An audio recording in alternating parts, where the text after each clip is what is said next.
Good afternoon, class.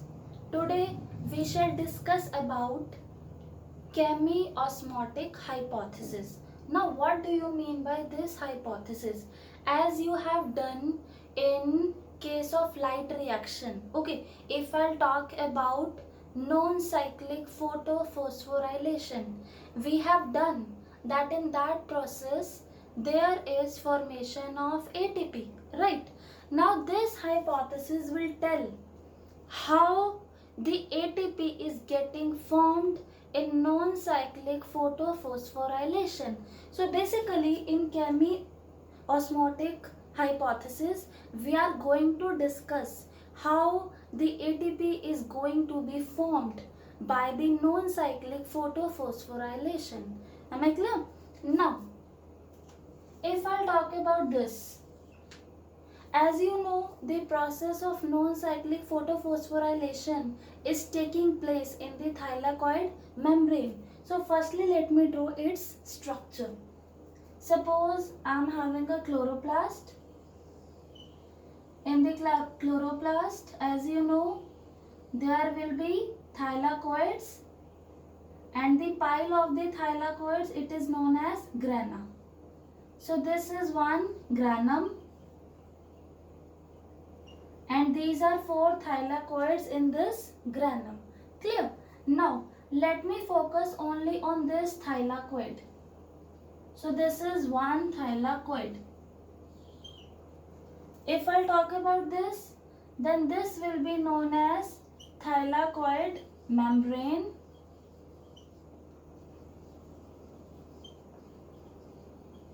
and this, the interior part, will be its lumen. So I can say this is the thylakoid membrane and this is the lumen. Okay. So how ATP is synthesized in case of non-cyclic photophosphorylation? With the help of proton gradient. Okay. Now here comes the question. How proton gradient is created? It is fine. Okay. With the help of proton gradient, the ATP is going to be synthesized. Now, how this gradient will be created? Now, let us see in the thylakoid membrane. Let me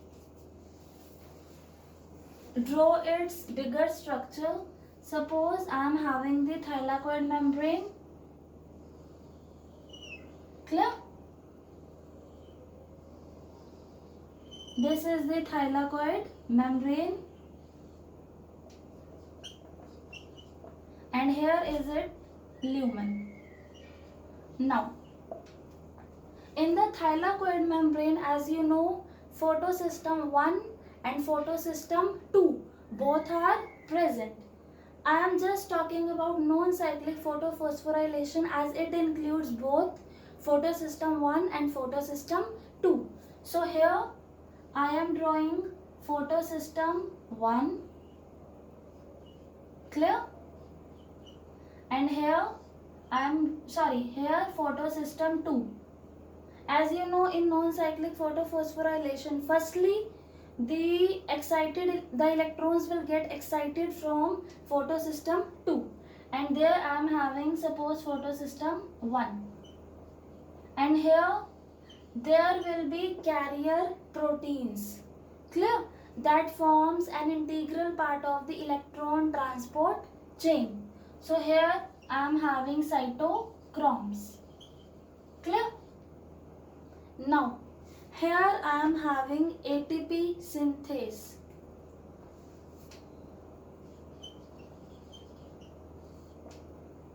Here is the stroma. There is also stroma, and if I'll enhance it, then it is like this.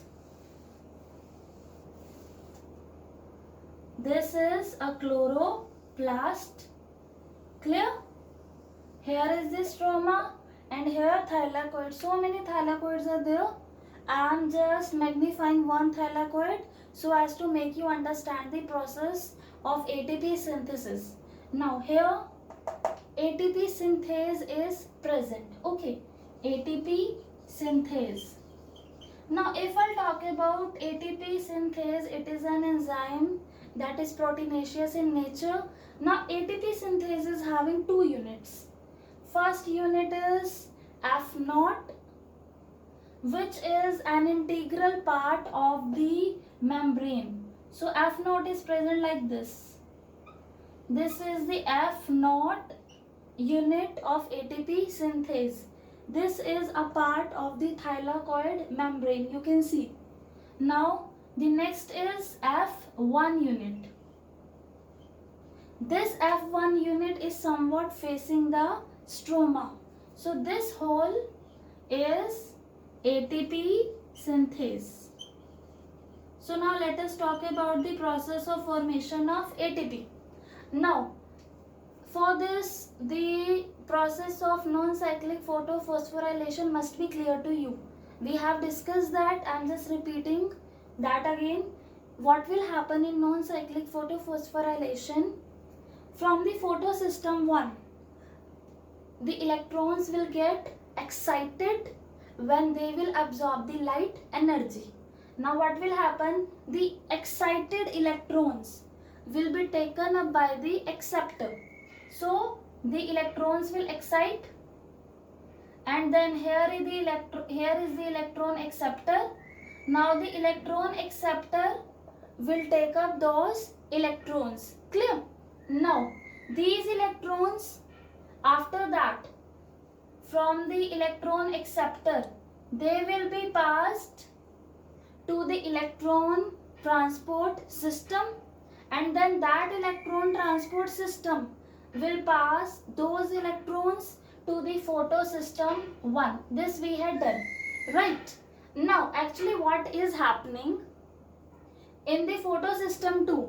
The electrons are getting excited, then they are being captured by the electron acceptor, then these are transferred to the electron transport chain. But now if I see here, from the photosystem 1, the electrons have been moved out. Now here, as the electrons have been moved out, so there is oxidation state. So now what will happen in the inner membrane of the photosystem 2? There will be photolysis of water. So here water will be broken down. When there will be photolysis of water, what will happen? It results in the release of H ion, electrons and oxygen. Clear? Now these electrons, they will be taken by the photosystem 2. As you know, the electrons had been removed. Now due to photolysis of water, the electrons will be taken by the photosystem 2. So these electrons will be taken by the photosystem 2. Oxygen will be released in the environment. So we are left with H ion. So due to photolysis of water, I can say H ions are generated in the lumen, or I can say proton. Proton is H ion only. So first reason of increase in the H ion concentration in the lumen is the photolysis of water. So due to photolysis of water, H ion will come in the lumen. First step, okay. As I told you, ATP is synthesized due to the formation of a proton gradient. So here I am telling you how the proton gradient is being generated. Due to following reasons. First is due to photolysis of water, the H ion will be generated, and it will be generated obviously in the lumen of the thylakoid. Here this is one thylakoid, okay. Now let us talk about the second step. Now what will happen, as you know, from the photosystem 2, or I can say from the electron acceptor of the photosystem 2, these electrons, they will get passed to this, that is hydrogen carrier. This is hydrogen carrier. Now what this hydrogen carrier has to do? It has to transport these electrons to the photosystem 1. Clear? Now how will it do?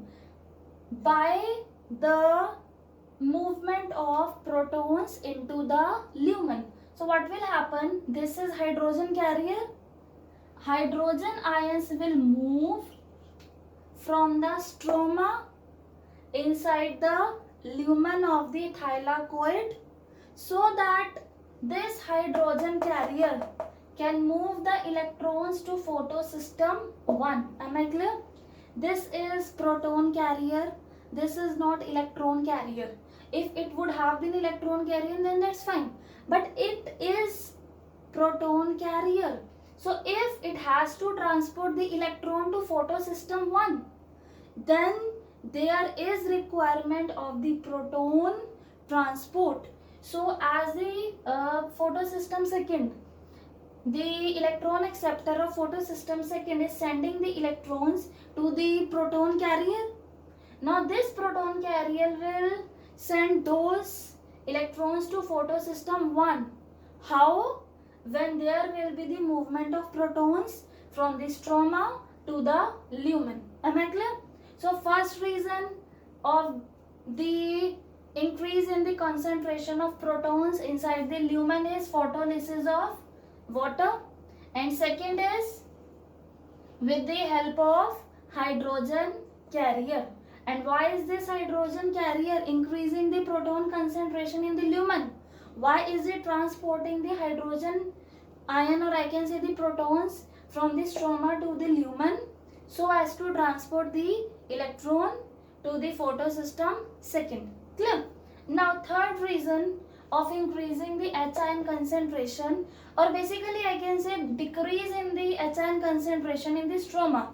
It is quite obvious in comparison. If the H ion of the stroma will decrease, then automatically I can say the H ion of the lumen will increase. This is a comparative term. Now if I talk about the stroma, and here, as you know, in case of non-cyclic photophosphorylation, there is formation of NADPH. Clear? Now what is happening actually when the electrons they had been received by photosystem 1? Now what will happen? The electrons of the photosystem 1, they will get excited. Okay, then they will be accepted by the electron acceptor. Then they will again enter in the electron transport chain. But now these electrons, they will not pass anywhere else. Instead, they will combine with NADP positive. So here outside NADP positive is present. This NADP positive takes two things. Electron from the photosystem that is being released. That's why I told you the electron is getting transferred. Then this electron is taken by the NADP positive. So the electrons that started from photosystem 1, now it is being taken by NADP positive. Now the electron here, it is being again I can say given to the photosystem second by the photolysis of water that we have done now only. Now this NADP positive takes this electron, plus it will take proton from the stroma. Okay? And it results in the formation of NADPH. So basically I can say by these three steps, the concentration of proton increases in the lumen of the thylakoid. First by protolysis of water or photooxidation of water. Second, transfer of the protons from the stroma into the lumen with the help of the hydrogen carrier. Third, taken up of the protons from the stroma by the NADP positive so as to form NADPH. So ultimately, finally what has happened, let me make it clear. In the lumen, the H ion concentration has been increased. That's it. Okay. Now there is a proton gradient. In the stroma, the concentration of H ions is less, and in the lumen of the thylakoid, the concentration of H ions is more. So I can say there is a proton gradient. Clear?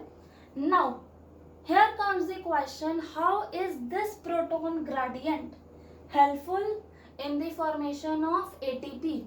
So here comes the role of ATP synthase. As I told you, it is having two units, F0 and F1.